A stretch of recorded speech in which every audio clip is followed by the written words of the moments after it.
జూబ్లీహిల్స్ ఉప ఎన్నిక కౌంటింగ్ ఏర్పాట్లు జరుగుతున్నాయి. రేపు ఉదయం 8 గంటలకు కౌంటింగ్ ప్రారంభమవుతుంది. కౌంటింగ్ కోసం 42 టేబుల్స్ ని రెడీ చేశారు.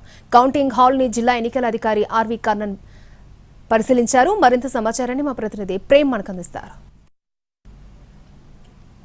రెండు తెలుగు రాష్ట్రాలు ఎంతో ఉత్కంఠభరితంగా ఎదురు చూస్తున్న జూబ్లీహిల్స్ ఉప ఎన్నికకు సంబంధించినటువంటి ఫలితాలు రేపు ఉదయం రాబోతున్నాయి. అందుకు అవసరమైనటువంటి అన్ని ఏర్పాట్లను కూడా ఈసీఐ ఇక్కడ ఏర్పాటు చేసింది. ప్రస్తుతం జిల్లా ఎన్నికల అధికారి యొక్క ఏర్పాట్లను కూడా పర్యవేక్షిస్తున్నటువంటి పరిస్థితి ప్రస్తుతం చూడవచ్చు. ఇక్కడ కౌంటింగ్ సంబంధించినటువంటి హాల్లో ఏర్పాటు చేశారు. ఈ స్టేజీ పైన ఎన్నికల ఆర్ఓ కూడా కూర్చొని ఎంత కార్యక్రమాన్ని కూడా అబ్జర్వ్ చేస్తూ ఉంటారు. మొత్తం ఈ యొక్క యూసఫ్గూడలో ఉన్నటువంటి కోట్ల విజయభాస్కర్ రెడ్డి స్టేడియంలో కూడా ఈ యొక్క కౌంటింగ్ సంబంధించినటువంటి ప్రక్రియ అంతా కూడా కొనసాగుతుంది. అందుకు సంబంధించి ఒక ఇండోర్ స్టేడియంలో అవసరమైనటువంటి పూర్తి ఏర్పాట్లను కూడా చేయడం జరిగింది. మనం ప్రస్తుతం చూస్తున్నాం ఇక్కడ నుంచి టేబుల్ నెంబర్ 1 మొత్తం 407 బూత్లకు గాను 42 టేబుల్లను కూడా కౌంటింగ్ కోసం ఏర్పాటు చేయడం జరిగింది. ఒక్కొక్క టేబుల్ పైన కూడా మొత్తానికి 10 రౌండ్ల వరకు ఈ యొక్క కౌంటింగ్ చేసేందుకు అవసరమైనటువంటి ఏర్పాట్లను కూడా చేశారు. ఈ యొక్క కౌంటింగ్ లో భాగంగా కూడా కౌంటింగ్ చేసేటువంటి సిబ్బందితో పాటు ఆయా అభ్యర్థులకు సంబంధించినటువంటి ఏజెంట్లు కూడా ఈ యొక్క ప్రోగ్రామ్ లో కూడా పాల్గొంటారు. వారికి అవసరమైనటువంటి ఏర్పాట్లను కూడా చేయడం జరిగింది.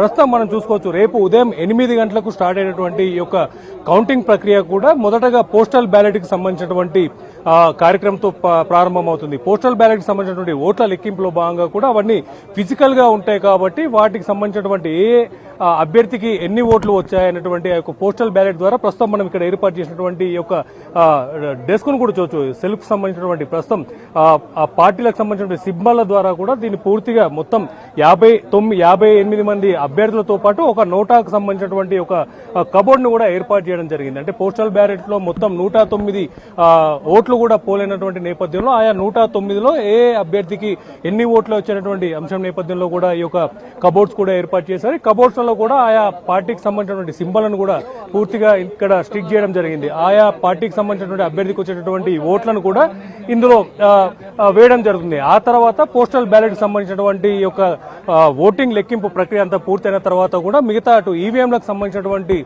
ఓటింగ్లను కూడా అన్ని లెక్క చేయడం కూడా జరుగుతుంది. ప్రస్తుతం మనం చూసుకోవచ్చు ఇక్కడ టేబుల్స్ వైజ్ గా కూడా ప్రస్తుతం 5వ నెంబర్ టేబుల్, 6వ నెంబర్ టేబుల్, 7వ నెంబర్ టేబుల్ ఇలా సీరియల్ వైజ్ గా కూడా అన్ని టేబుల్స్ కూడా ఏర్పాటు చేసినటువంటి పరిస్థితి కూడా మనం చూసుకోవచ్చు. ఈ యొక్క టేబుల్ సంబంధించి టేబుల్లో ఆయా బూత్లకు సంబంధించినటువంటి నెంబర్ ప్రస్తుతం 7వ నెంబర్ టేబుల్ సంబంధించినటువంటి ఈ యొక్క టేబుల్ పైన కూడా 7వ డివిజన్ అలాగే 7వ బూత్ కు సంబంధించింది 49 అలాగే 91 133 175 ఇలా ఈ మాదిరిగా కూడా ఆ యొక్క పోలింగ్ బూత్ కు సంబంధించినటువంటి నెంబర్లను కూడా ఏర్పాటు చేయడం జరిగింది. అంటే ఆయా బూత్లకు సంబంధించినటువంటి ఈవీఎంల లెక్క మొత్తం కూడా ఇదే టేబుల్ పైన జరిగేటటువంటి అవకాశం కూడా ఉంటుంది. అంతేకాకుండా ప్రతి ఒక్క టేబుల్ కూడా పూర్తిగా ఒక సీసీ కెమెరాల పర్యవేక్షణలో జరిగే విధంగా కూడా అవసరమైనటువంటి సీసీ కెమెరాలను కూడా పూర్తిగా ఏర్పాటు చేసినట్టుగా కూడా మనం చూసుకోవచ్చు. ఈ యొక్క ఏర్పాట్లలో భాగంగా కూడా అంతా ట్రాన్స్పరెంట్ గా ఉండే విధంగా కూడా ఏదైనా అభ్యర్థి ఈ యొక్క లెక్కింపు తర్వాత ఎక్కడైనా అవకతవకలు జరిగేటువంటి అభియోగాలు చేసేటటువంటి అవకాశం లేకుండా కూడా ఈ యొక్క పూర్తి స్థాయిలో కూడా అంతా సీసీ కెమెరాల నిఘాలోనే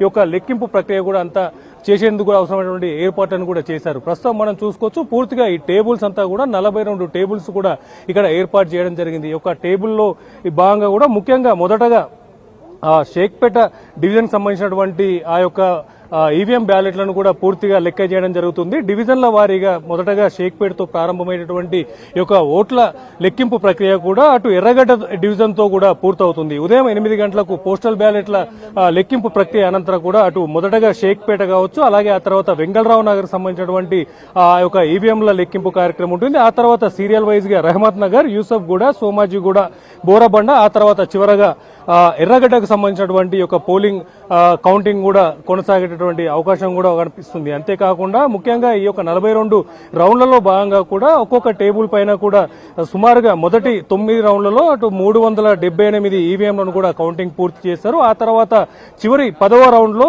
29 ఈవీఎంలను లెక్కించనున్నారు. పూర్తిగా ఏదేమైనప్పటికీ కూడా రేపు జరిగేటటువంటి యొక్క ఉప ఎన్నికకు సంబంధించినటువంటి కౌంటింగ్ ప్రక్రియలో భాగంగా కూడా రేపు మధ్యాహ్నం వరకు కూడా ఈ యొక్క కొలిక్కి వచ్చేటటువంటి అవకాశం కూడా ఉండబోతుంది. పూర్తి స్థాయిలో అటు భారీ బందోబస్తు నడుమ అలాగే చాలా ఎక్స్పీరియన్స్ ఉన్నటువంటి అందరూ అధికారుల నడుమ కూడా ఈ యొక్క పోలింగ్ సంబంధించినటువంటి కౌంటింగ్ ప్రక్రియ కూడా కొనసాగబోతుంది. ముఖ్యంగా రేపు ఉదయం ప్రారంభమైనటువంటి ఈ యొక్క కౌంటింగ్ ప్రక్రియ కూడా పూర్తిగా అటు జిల్లా ఎన్నికల అధికారి పర్యవేక్షణతో పాటుగా కూడా పూర్తిగా సీసీ కెమెరా నిఘా మధ్యలో కూడా ఈ యొక్క కౌంటింగ్ ప్రక్రియ కూడా అంతా కొనసాగబోతున్నట్టు కూడా తెలుస్తుంది. కెమెరా పర్సన్ నాగరాజుతో ప్రేమ్ కుమార్, ఎన్టీవీ, హైదరాబాద్.